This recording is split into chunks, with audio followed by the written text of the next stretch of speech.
Arc-en-ciel.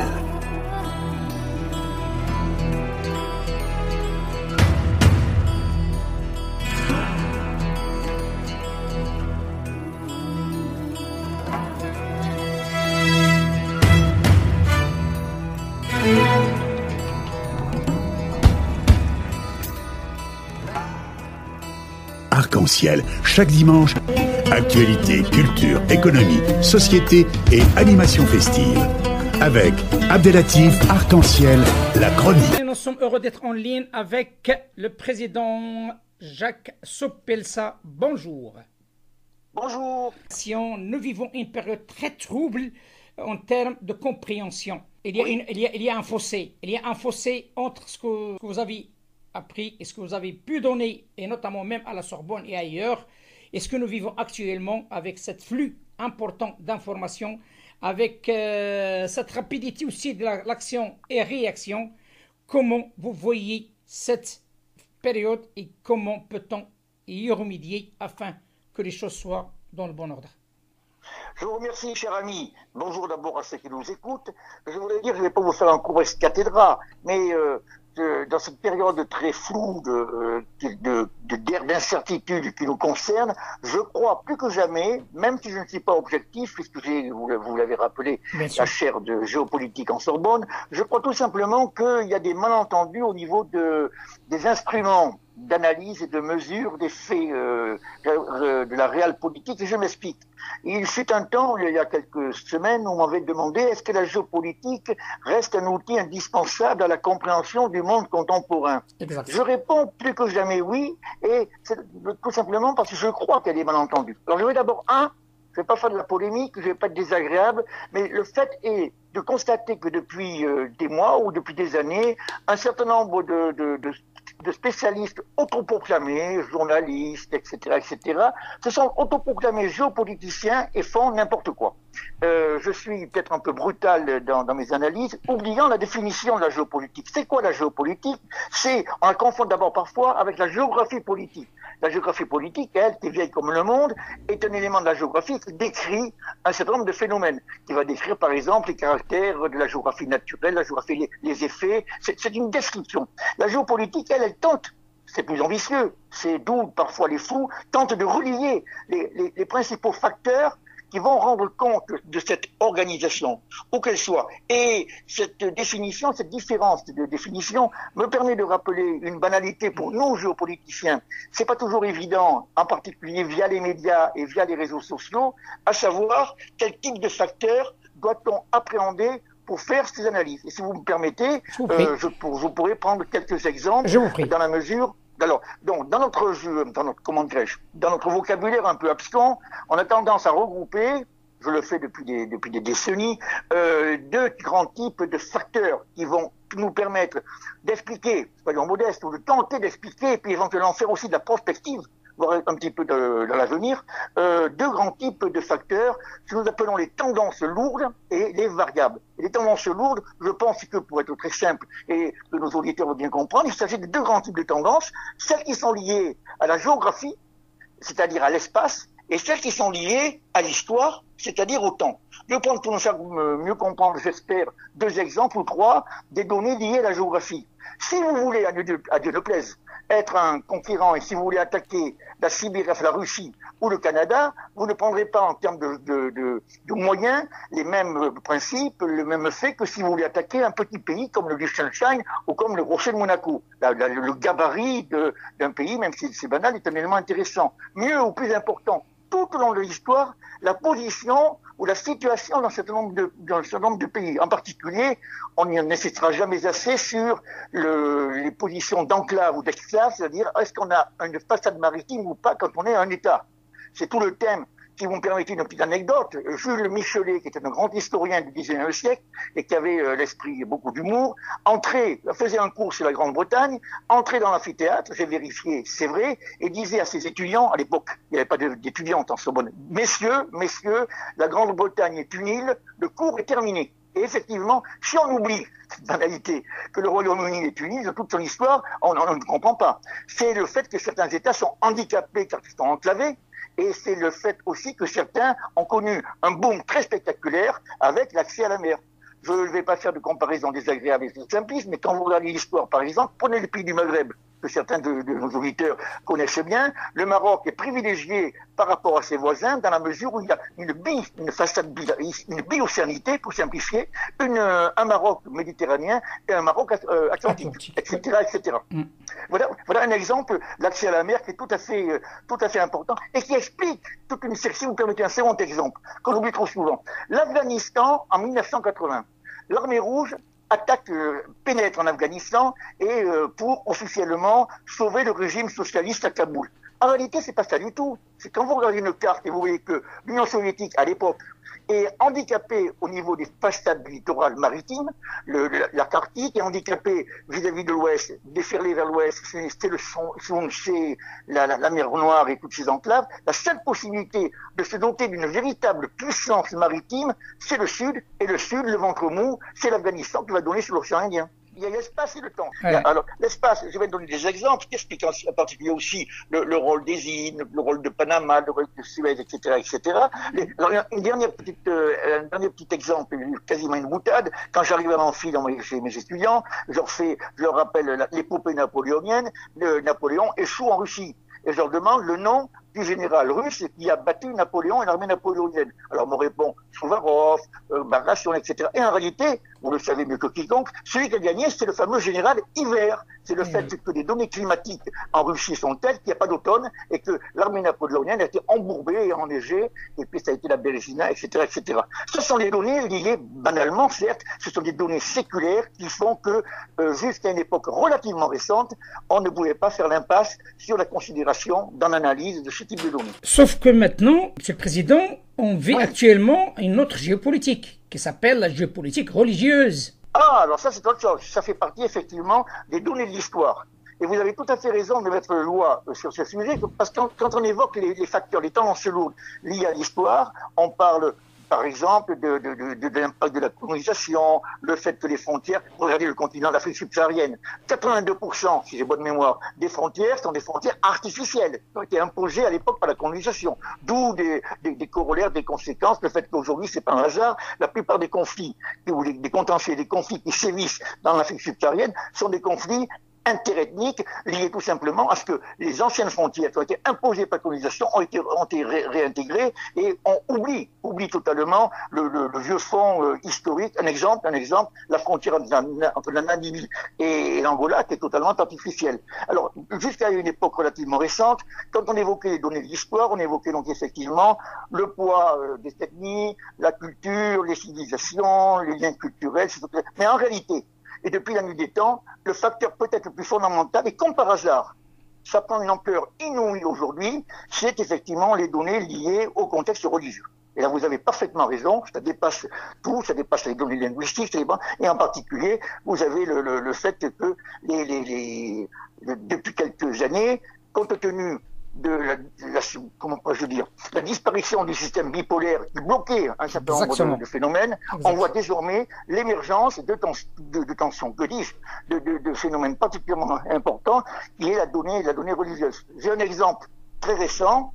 J'ai été interviewé il y a quelques semaines, qu'on me demandait qu'est-ce que vous pensez du Cachemire. Le Cachemire en soi, c'est un malheureux pays, enfin une malheureuse région qui a pas de chance au niveau des données géographiques, puisque c'est localisé entre 4 grandes puissances qui sont aujourd'hui des puissances nucléaires.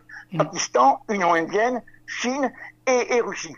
Mais la réalité, c'est que la donne du Cachemire, on ne résoudra jamais le conflit ou le contentieux Cachemire et la prospective Cachemire si on oublie une banalité, l'Union indienne est hindouiste et le Pakistan est musulman. D'où, depuis la partition et de l'effondrement de l'Empire britannique en Inde, d'où ce contentieux, ce permanent, pérenne, qui fait que de temps à autre, enfin, j'espère ne pas être trop pessimiste, le Cachemire risque d'être, dans quelques années, voire plus proche de nous, un des points les plus chauds du globe.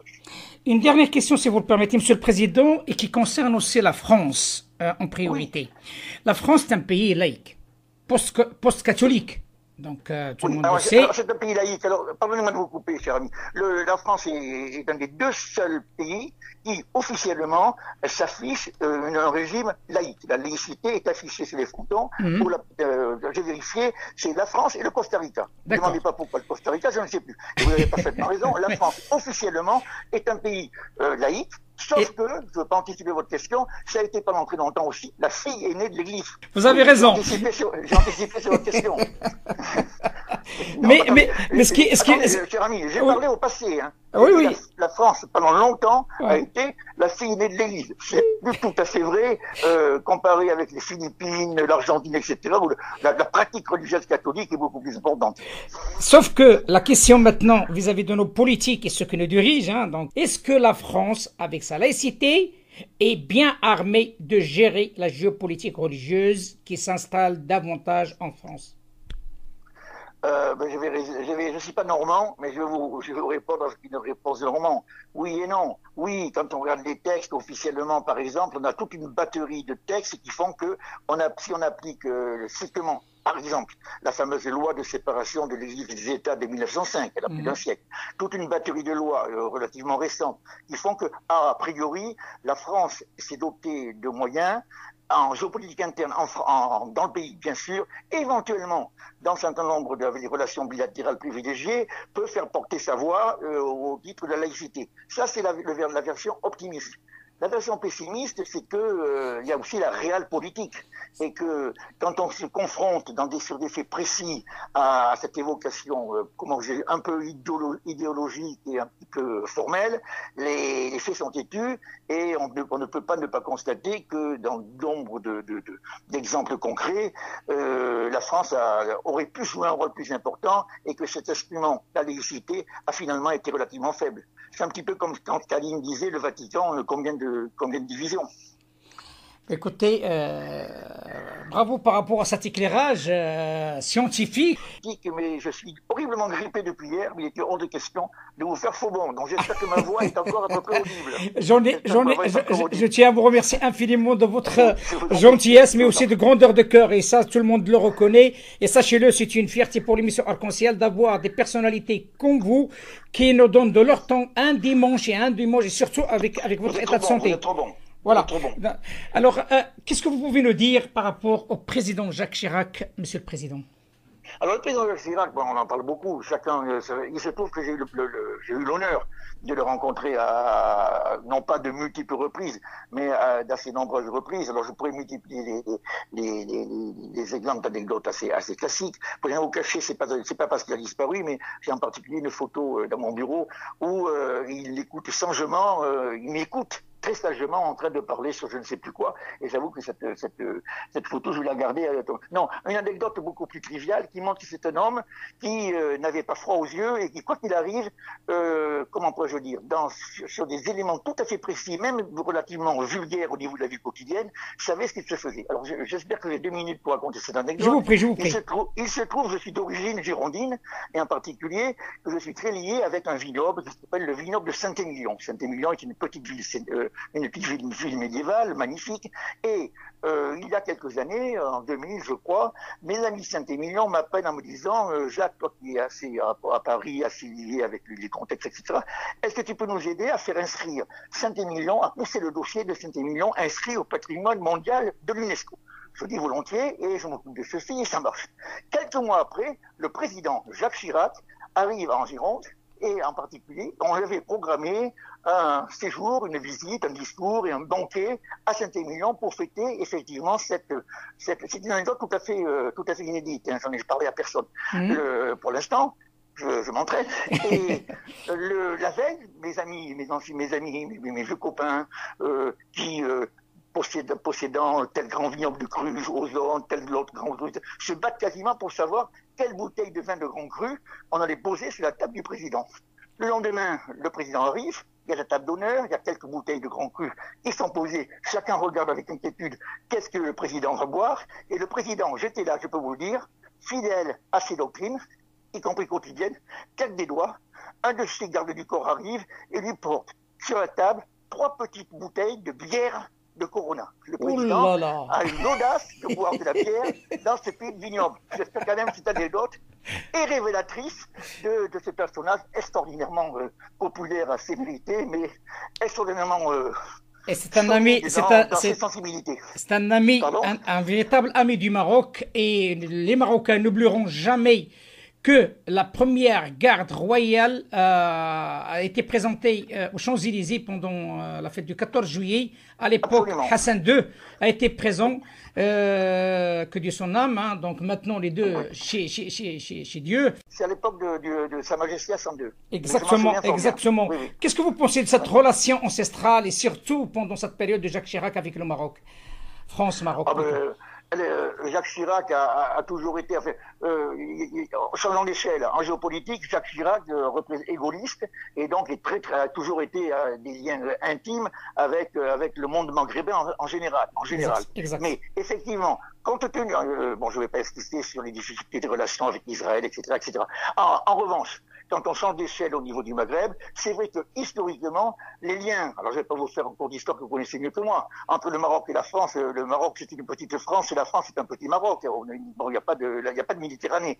Enfin, nous sommes tous les deux méditerranéens. Mais quand vous regardez toutes les interventions, toutes les décisions du président Chirac, effectivement, il n'a fait que conforter, et je crois que c'est pas simplement un problème de président de la République, mais une sensibilité personnelle. Il n'a jamais cessé de considérer effectivement que les liens entre le Maroc et la France devaient être privilégiés. De plus en plus d'actualité. Eh bien, écoutez, nous sommes heureux aussi, dans cette petite émission qui s'appelle Arc-en-Ciel dans Radio Pluriel, d'avoir un grand nombre d'intellectuels, géopolitologues, renseignements, armés, tout ce qu'on veut, français, qui nous donnent leur point de vue un dimanche après-midi. C'est une fierté pour nous. Il s'agit d'une émission française, mais l'animateur c'est un franco-marocain. Nous sommes heureux que cette relation reste au top niveau. Merci, Monsieur le Président, d'avoir accepté cette invitation. Et bon rétablissement. Merci beaucoup, c'était comme d'habitude un plaisir. À très bientôt, cher À très ami. bientôt, Et bonne à très bientôt, dimanche. Président. À très Merci bientôt. beaucoup. Au revoir. Arc-en-ciel.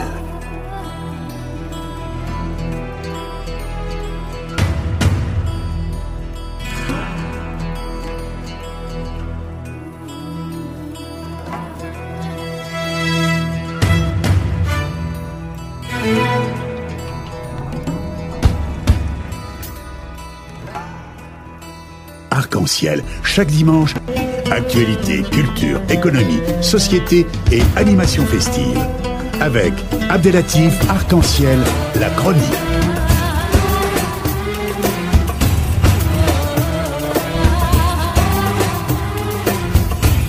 Arc-en-ciel info.